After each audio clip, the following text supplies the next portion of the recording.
vamos explorar o sentido por trás dos algoritmos. Compreenda os agentes autônomos e sua linguagem, dos conceitos filosóficos à computação. Prepare-se para a aula. Olá, hoje eu gostaria de falar um pouco sobre a cognição do humano e da máquina. A máquina, mais especificamente, as inteligências artificiais que têm feito parte do nosso dia a dia. Eu gostaria de falar com vocês algo que para mim foi um pouco confuso, né? Apesar de eu ter uma base filosófica, né, e uma base de computação,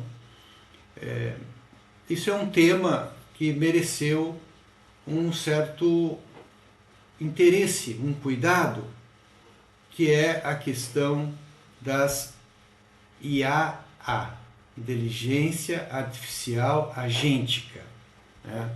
O que seria essa inteligência artificial agêntica? E por que um agente de inteligência artificial? É muito interessante para a gente conversar, entender que esse agente, na verdade, ele vem da ideia de agir. Quer dizer, nós temos hoje uma inteligência artificial agêntica, ou seja, aquela que é capaz de elaborar, tomar decisões e agir. Isso é relativamente constrangedor, porque era característica própria do ser humano, né? Utilizar uma gama de informações, e essas informações estavam no na nossa consciência, né? No nosso repertório, e com base naquilo tu fazia uma elaboração, tomava uma decisão e agia. Hoje não. Hoje você tem, nesse momento que nós estamos vivendo, a inteligência artificial agêntica, que é precedida, que vem na sequência da inteligência artificial generativa, né? Então, a generativa, ela gera texto, gera imagem, ela organiza discursos, né? Ela compila informações, ela busca informações, mas cabe a você olhar, analisar, tomar uma decisão e agir. Já a inteligência artificial agêntica, ela, além de buscar a informação, organizar a informação, ela ainda toma decisões, ela ainda decide. Então aí agora você tem dois atores importantes: o humano, que é um agente, e a IA, que também, por sua vez, é um agente. E esses dois agentes vão se encontrar, né, o tempo todo a partir das suas cognições. O que seria essa cognição? A capacidade que você tem de aprender, de elaborar o aprendizado, tornar aquilo uma ideia, tomar uma decisão e agir, tanto para o bem como para o mal. Só que acontece que a substância, né, o insumo que cada agente desse tem, vai resultar numa consciência, numa análise para uma tomada de decisão. E assim é com o ser humano, né? E assim é em processamento de dados, todos nós somos da área, sabemos disso, né? Se entra coisa ruim, sai coisa ruim. Então esse é um cuidado grande que a gente tem que ter. Mas o que eu acho que é importante eu trazer aqui para vocês é que, na verdade,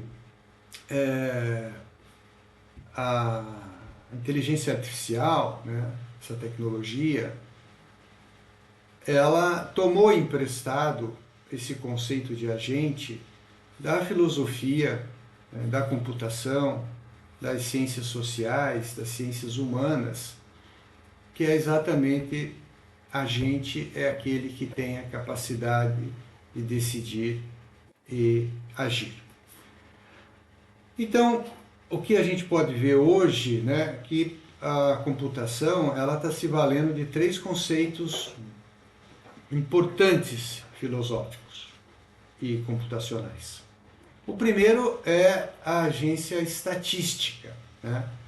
No passado, como eu já disse, agir, né, depende da vontade humana e da intenção humana. Hoje os sistemas automatizados tomam decisões cruciais, né? Por exemplo, como quem recebe o crédito, qual a notícia que você lê, ou qual a rota de trânsito você deve seguir. Já percebeu que você hoje atua, opera, você vive muito influenciado por um agente maquínico, né? Um agente de máquina. Então ele diz para ti, olha, tu vai por aqui, que é o melhor caminho, a hora que tu vai seguir e tal. Então já é um agente agindo na sua vida, no seu dia a dia. E ele vai se valer de dados, de informações que você não tem. E mesmo que você tivesse, você teria dificuldade em processar aquilo, porque você tem uma cognição, você tem um processamento mental que é influenciado pela sua fisiologia, pela sua biologia, por aquilo que você comeu. Então imagina que tu vai sair de manhã e tem que ir para o trabalho, ou tem que fazer uma viagem. E você se vale, então, do GPS, né, do Google Maps, para ajudá-lo. Ora, o Google Maps não tem perigo de cair a pressão, não tem perigo da glicose subir ou baixar, ele não está sendo influenciado por uma noite mal dormida, ele não está sendo influenciado porque você teve uma notícia muito ruim na noite anterior, ele não tem esse tipo de interferência no seu processamento. As interferências que ele tem no processamento são perfeitamente controláveis. No ser humano, não. Então, para algumas atividades, esse agente de IA, ele vai trabalhar melhor do que você. Então, muito bem.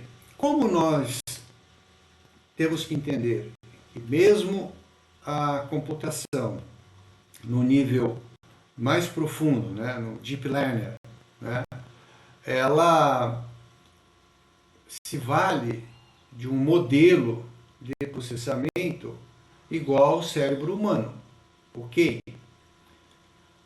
Porém, ela tem uma vantagem, que quando ela processa nos seus neurônios, quando ela manda informação ou uma sinapse de um neurônio para o outro, ela tem menos interferência do que tem um cérebro humano. Ela tem menos fragilidade do que tem um cérebro humano. Então isso é uma coisa que para nós vai fazer a diferença, porque ao invés de você ficar refém da IA agêntica, né, você precisa dominá-la, você precisa usá-la como uma ferramenta, como um braço mais forte, como uma máquina de calcular mais forte, né, com maiores possibilidades. E isso não tem nada de novo, porque as calculadoras científicas, as financeiras, todas que a gente tem visto ao longo dos anos, sempre foi uma extensão do ser humano. Então as IAs passam a ser uma extensão dos seres humanos, provida de cálculos matemáticos, estatísticos, que permitem com que ela possa também tomar decisões. Muito bem. Então a agência estatística, ela trabalha com base em probabilidades, né, estatísticas, e não em uma consciência, ok? Então o que eu digo? Processar no cérebro humano é uma consciência. Quer dizer, é um conjunto de fatores externos, internos, fatores até transcendentais, né? Fatores metafísicos, ok? E quando você está falando de consciência maquínica, consciência de máquina, você então tem um controle maior daquilo que pode sair como resultado esperado. Então essa seria a primeira, agência estatística. A segunda agência é a agência distribuída, que a tomada de decisão não é mais centralizada em uma pessoa ou uma máquina. Quer dizer, a agência distribuída ela acontece na interação invisível de bilhões de sensores, bancos de dados, servidores, usuários espalhados pelo mundo. Então é uma ação que é de todos e não é de ninguém, porque você está aqui buscando uma determinada informação, se é pelo celular, se é pelo computador, quer dizer, tem uma série de nós, né, de atores, de instrumentos que estão ao longo do ponto de saída até o ponto de chegada e o retorno. Então, a nossa agência IA, né, ela então vai se valer de todos esses recursos que estão disponíveis para ela. Você vê que interessante, fazendo uma análise, nós não temos esse recurso, nós como humanos, nós não temos esse recurso. Você não pode tomar uma decisão agora com base no que aconteceu com a Bolsa de Valores hoje. Você não pode, você não tem isso disponível no teu cérebro.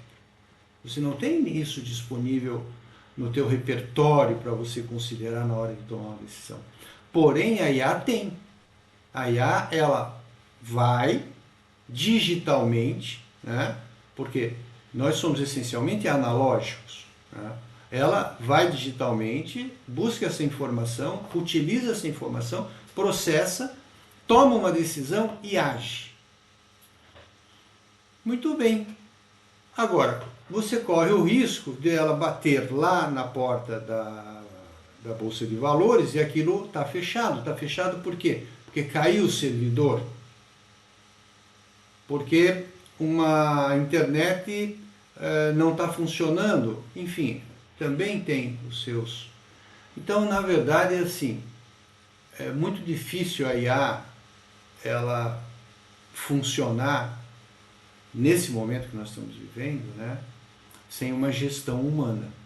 Por isso a importância da gente ter uma visão sistêmica, e quando eu falo em agência distribuída, eu estou falando em visão sistêmica, né, do porquê das coisas, e a gente entender muito bem esses componentes. Uma outra agência é a agência processual, que é, de novo, a capacidade de agir não é um evento fixo, isolado, né? Na verdade, ela depende de um fluxo contínuo de processamento de dados que vai se transformando em tempo real. Então, o sistema tem a capacidade de recalcular, né, tudo à medida que novas informações entram. Então, isso também é uma vantagem que a IA tem em relação a nós, que o tempo que ela precisa para atualizar e reconsiderar uma informação é mais rápida do que o nosso ser humano, porque os filtros humanos que nós temos são muito maiores, né? Então a IA, ela certamente tem uma nova informação, ela vai fazer um conjunto de pesquisas, se aquela informação é válida, se sim faz isso, se não faz aquilo, né? E boa. Agora, o ser humano não. O ser humano já precisa processar isso no âmbito ético, no âmbito legal, no âmbito social, no âmbito religioso. Então, a IA também vai ter esse tipo de critérios quando recebe uma informação nova que pode mudar o resultado de uma tomada de decisão e de uma ação. Porém, a nossa complexidade do humano cada dia é maior, né? Inclusive com a vinda da IA, houve um aumento muito grande de fatores, né? de senões, como a gente diz na programação, né? De if, né? Se sim vai para cá, se não vai para lá. No ser humano não é binário, né? E a IA que nós estamos vendo agora também não é binária. Ela faz processamento paralelo, que também foi uma renovação ou uma revolução importante que tivemos recentemente. Então é isso, né? Eu acho que a realidade de moldar o futuro não pertence mais apenas à vontade humana, mas sim a cálculos matemáticos contínuos de grandes sistemas em rede. E é isso que nós precisamos ter em mente. Então, o ser humano passa a ter ao seu lado os agentes de IA que vão, mais do que produzir conteúdo, né, produzir o trabalho, eles vão decidir e agir. Eu acho que isso é uma mudança brutal e que nós precisamos estar conscientes disso. Tá bom? Então até a próxima. Muito obrigado. Chegamos ao fim da nossa primeira aula. Mas este é apenas o começo da nossa jornada. Como os agentes de IA moldarão nossa cultura? Descubra no próximo episódio.